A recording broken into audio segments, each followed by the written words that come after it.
हाजी सबू सिद्दीक ने अपनी शुगर फैक्ट्री पूरी तरह से बंद कर दी। ये फैक्ट्री इतनी बड़ी थी कि इसके जरिए बनाई गई शुगर पूरे इंग्लैंड में इस्तेमाल की जाती थी। बहुत कम लोग जानते हैं कि बाटा कंपनी भी मुसलमानों की थी, जिसे असहयोग आंदोलन के दौरान एक अंग्रेज ने खरीद लिया था। आपको ये जानकर शायद हैरानी हो कि भगत सिंह का केस लड़ने वाला शख्स भी एक मुसलमान था।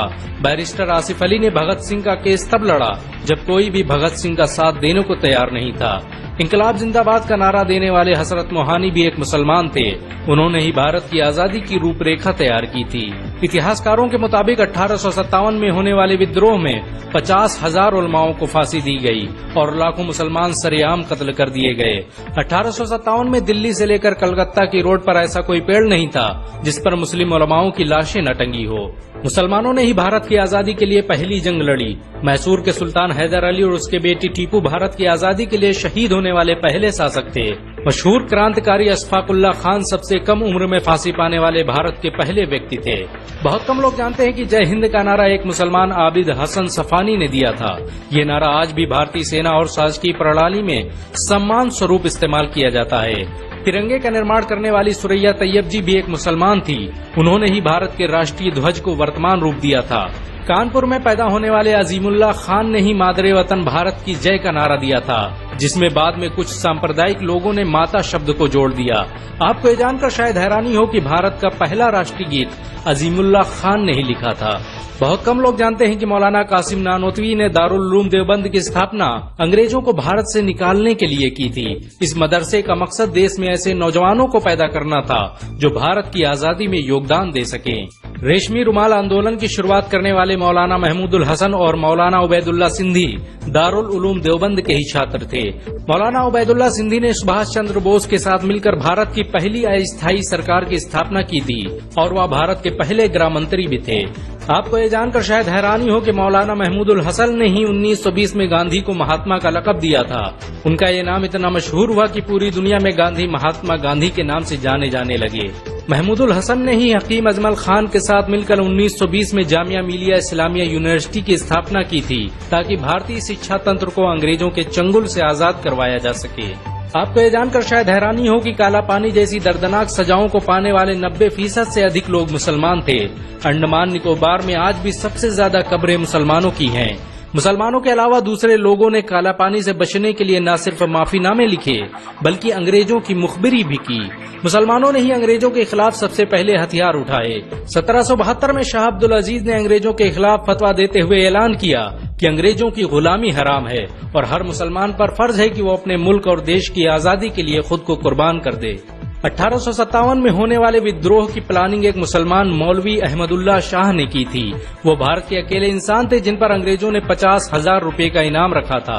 ये रकम इतनी बड़ी थी कि राजा जगन्नाथ ने पैसों की लालच में आकर अहमदुल्ला शाह की मुखबिरी कर दी और अंग्रेजों ने उन्हें शहीद कर दिया। बहुत कम लोग जानते हैं कि 1857 में शहीद होने वाले 90% लोग मुसलमान थे। जालियांवाला बाग में जनरल डायर की गोलियों का निशाना बनने वाले अधिकतर लोग भी मुसलमान थे। भारत की आजादी का नेतृत्व करने वाले संगठन इंडियन नेशनल कांग्रेस के 9 से अधिक प्रेसिडेंट मुसलमान रहे। गांधी जी ने अफ्रीका में जहां वकालत की पढ़ाई की, वो कॉलेज भी एक भारतीय मुसलमान का था और वह जब भारत में आए तो उन्होंने आजादी के लिए अली ब्रदर्स के साथ काम करना शुरू किया, जो कि मुसलमान थे।